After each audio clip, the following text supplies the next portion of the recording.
Nintendo Switch Online is one of the most disappointing subscription models in gaming. While it competes with Xbox Game Pass and PS Plus through its extreme affordability, you still get what you pay for. NSO's expansion pack comes in at $50 a year, which gives you access to games from the Game Boy to N64. Additionally, you get bonus content in games like Mario Kart 8, Animal Crossing, and Splatoon. Depending on who you are, this could sound amazing or absolutely useless, but with the Switch 2 likely releasing in 2025, we can only expect big changes coming to Nintendo Switch Online as well. I mean, think about how much is missing from the platform. There are still a bunch of retro titles that we haven't received on each respective console, and the Pokemon series is still missing entirely. But most importantly, the entire DS, GameCube, and Wii era of games have been lost to time. With no access to the Virtual Console anymore, fans are left with only one option to play these older games: pirating. Missing games isn't even the only issue with NSO though. The lack of network features like dedicated servers, one-to-one messaging, and voice chat is something that almost seems stupid to not add at this point. So in this video, I'm going to imagine what NSO could look like in a perfect world on the Switch 2, and hopefully we can manifest it into existence. On the Switch 2, I want to see the old Virtual Console brought back, or at least give us DS and Wii games. In my perfect Virtual Console, you'll be able to buy older games for a reasonable price relative to what game you're buying. For example, if you're really a fan of Legend of Zelda Ocarina of Time,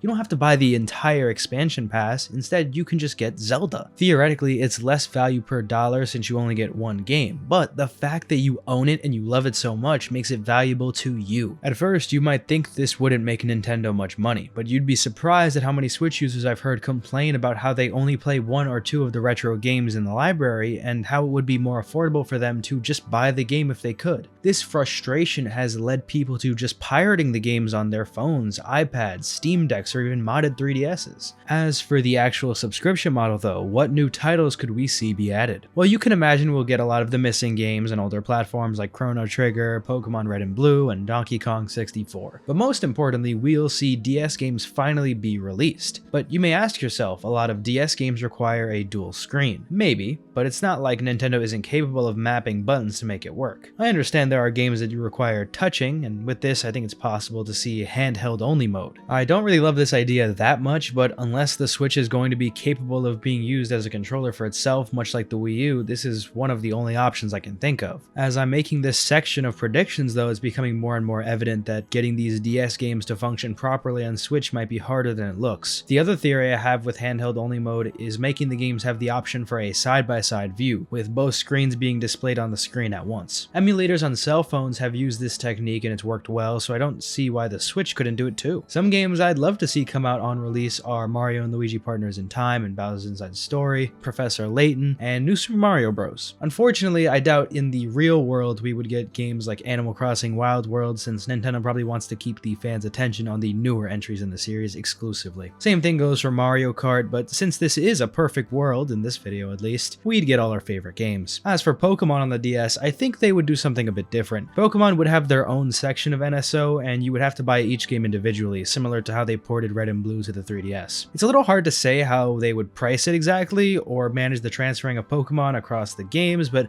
I think they could figure it out if they wanted to. As for 3DS games, I think those are a bit too new in Nintendo's eyes, and even though they are discontinued, I doubt we would see them until late into the Switch 2, sadly. But next, let's talk about the GameCube and the Wii. There's a real argument that due to the size of these games, they would actually not be all available at once like the other NSO emulators do. Instead, you would have to individually download them or even just buy them outright. Honestly, I think fans would prefer having to download whatever game you'd want from their library instead of being forced to have 100 gigabytes of games that you probably won't even play. So what could we expect from these libraries? Well, the GameCube was pretty simple. It never really had the biggest catalog of games, so we'd see Mario Sunshine, Wind Waker, Metroid Prime, Luigi's Mansion, Pikmin, all the heavy hitters. On the Wii though, I know the first game that probably comes to mind is Mario Galaxy, but I'm so iffy if they'd actually want to add it. In fact, I'm iffy on a lot of these games being added due to how many of them have been remade or remastered. I mean, Nintendo never added Super Mario RPG to the SNES emulator, and I assume that's because they were releasing a remake for the game.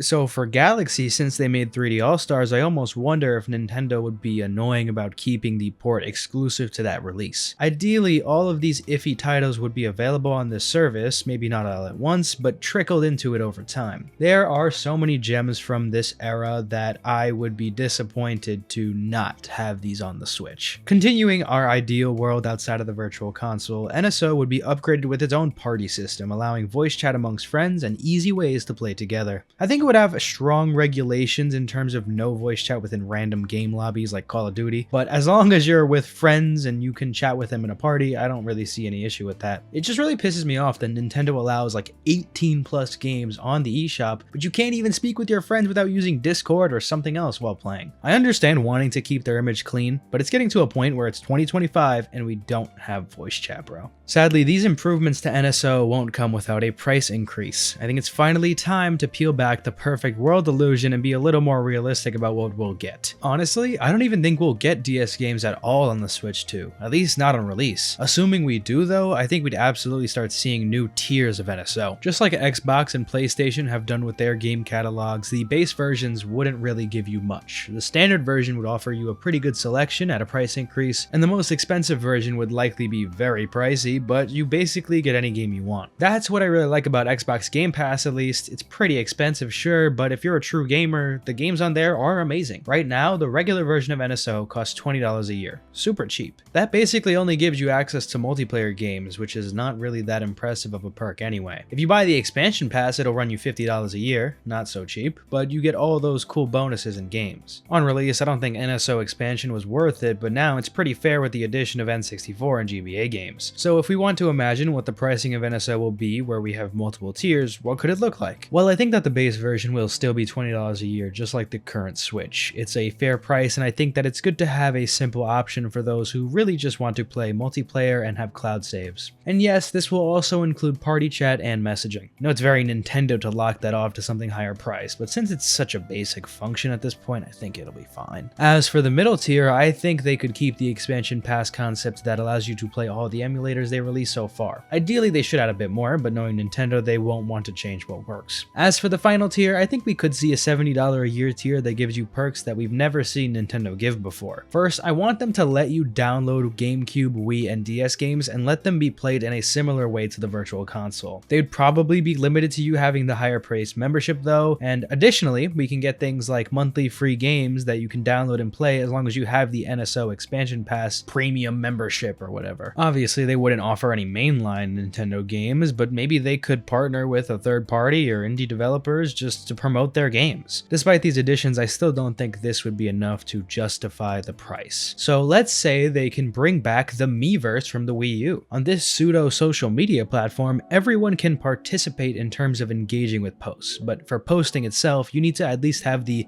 base Nintendo Switch Online membership. And no, that's not it. If you get the highest tier price of NSO, you can get yourself a red check mark. Yes, I know, I'm sorry. And with all those additions, I think a $70 a year price tier would kind of be worth it. At least to me. This isn't the only option Nintendo has though. They could literally just upgrade the current expansion pass to have all these features and keep it at $50. I wouldn't complain. And I'm sure that they would make a ton of money because they're just adding more incentive on top of what they have already. Or with the potential of new games like the Wii and GameCube and DS being added, they could literally just make them available for people to purchase. No need to lock them off in some tier where you don't even technically own the games. I know a lot of people would prefer that option. Ultimately, I just hope that the Switch 2's version of NSO fixes the bare minimums. While it would be super cool to have some of the things I imagine in this video, if we don't at least have messages and voice chat, I'm gonna be disappointed. As a general thing too, I want dedicated servers for these big multiplayer games like Smash Bros. I feel like Smash could have been a worldwide phenomenon if Nintendo actually cultivated their online presence more instead of trying to throttle themselves like they always do. A company that fails to innovate in these times, I fear, will struggle. The landscape of gaming is different than it was when the Switch came out. Competition with things like PCs, handheld gaming computers, and other consoles is more than ever. I know that Nintendo doesn't really position themselves as competing with those consoles, but in truth, I have some worry that the Switch 2 might not be as prosperous as the original was. Because, you know, the last thing I would want is another Wii U situation. But what do you think? Is there something I missed in this video? Let me know in the comments. Also, we just hit 5,000 subs the other day, and I want to thank you guys. In 2025, I'm trying to hit 10k subs, but almost 99% of my viewers aren't even subscribed, so I'd love for you to help me fix that number. Also, I have a Patreon in the top link of the description if you want to participate in polls, get behind the scene videos, and support the channel. Thanks for watching, guys.